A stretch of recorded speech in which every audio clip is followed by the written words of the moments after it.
for black folks, the key to freedom economically is entrepreneurship, learning how to find money. You know, America's the richest country in the world. There's money floating around everywhere. There's money in the atmosphere if you know how to find it. And what is unfortunate is that we don't know how to find money, but we know how to find jobs. And what's difficult though is that we don't have that as many jobs available as we need. So when I hear black folks complaining to me about how they're being treated on the corporate plantation, I don't really always know what to say, because my reaction is, well, why don't you leave? Why would you stay in a situation that's that abusive? Well, a lot of times they don't leave because they don't have any other options. Well, you don't have any other options because nobody ever trained you how to pursue those other options. It's just like saying, I'm starving to death because I went to McDonald's and Applebee's and Burger King and they were all closed. Well, the question somebody should also ask you is, well, did you know that you can also cook your own food? Did you know you can even grow your own food and then cook it, and even have your own grocery store and supply food to other people? I think that we have to know how to think about how this whole system works from the position of both the consumer and the supplier. So if you want to leave corporate America, plan for it. Plan for it a year in advance. You already know what you want to do. If you want to be a handbag designer, you want to sell weed, you want to be a bricklayer, just plan it. For us, apparel is a no-brainer. Instead of saying, like, I have a boutique, let's put together a manufacturing company. Let's partner up with another successful boutique owner who's probably on their second or third, and another one who's on their second and third, and collectively get a manufacturing company. Now, if you get a manufacturing company, not only do you control the cost of your overhead, but you also provide jobs for your community, which is just coming back to you. One of the problems that we do have is that because success in some circles can be so rare, you have everybody kind of preying on that one person who's able to succeed. And there are a few things more stressful than having a little bit of money and being surrounded by people who ain't got no money. It becomes very difficult for you to maintain the success you have, because success grows out of a community the way a certain kind of soil will grow a flower. So you can't have a healthy flower in the middle of toxic soil. So it's very difficult for you to have a healthy economic entity in the middle of a situation where everybody's trying to just sort of prey off of that one person who's successful. So we should want more success, because that breeds success for all of us. We like to romanticize Africa, but Africa had a lot of its own issues. When you look at the history of it, a lot of the problems that came out of it was disunity and distrust for each other. So when it comes down to getting the job done, we are always going to choose the white person over the black person, because we have these stereotypes that we've bought into ourselves. Negative stereotypes about ourselves, that black people are lazy, and this has always hurt us.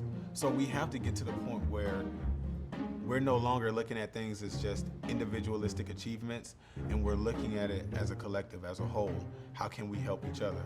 I feel that sometimes we as African Americans, minorities, feel that if we see another black-owned business, yeah, we want to support, but we want to buy it at a discount. And the first thing that somebody might say is, well, I don't want to do business with them. Or even worse, that's why I don't do business with black people. Like, that's the worst thing you can say. It's very important that black businesses take the time to get educated and trained on how to be a good black business, on how to be a better black business. It is very important to have a code of conduct in business, because it illustrates accountability. As business owners, we have to have great customer service, great skills, and be more savvy about how we implement business. And to understand, again, chess, not checkers. Every restaurant don't gotta be soul food. Every restaurant or organization we do doesn't necessarily have to have black employees all the time.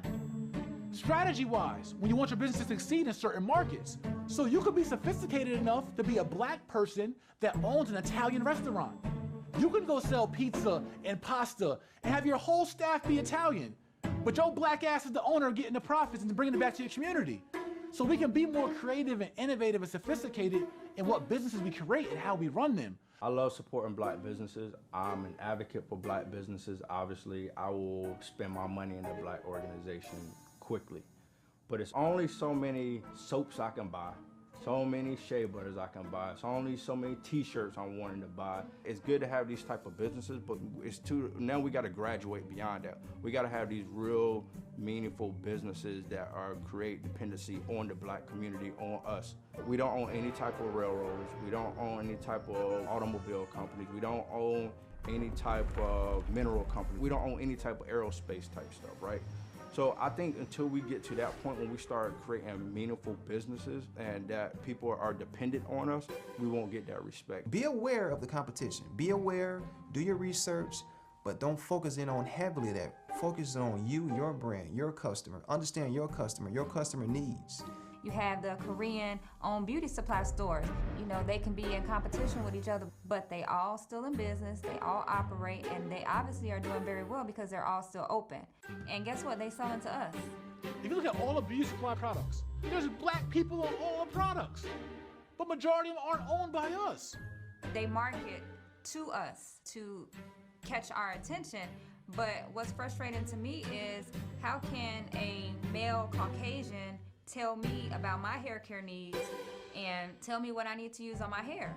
So that was my goal, was to not only make good products, but to also show that, you know, I'm the face of my brand and, you know, I am an African-American woman, so I understand your struggles. You know, I can relate to your problems because we have the same problem. And that was the vision behind creating My Yellow Organics, was to create natural and organic products that were affordable, but also work for our hair type and as well as healthy for us if absorbed in our bloodstream.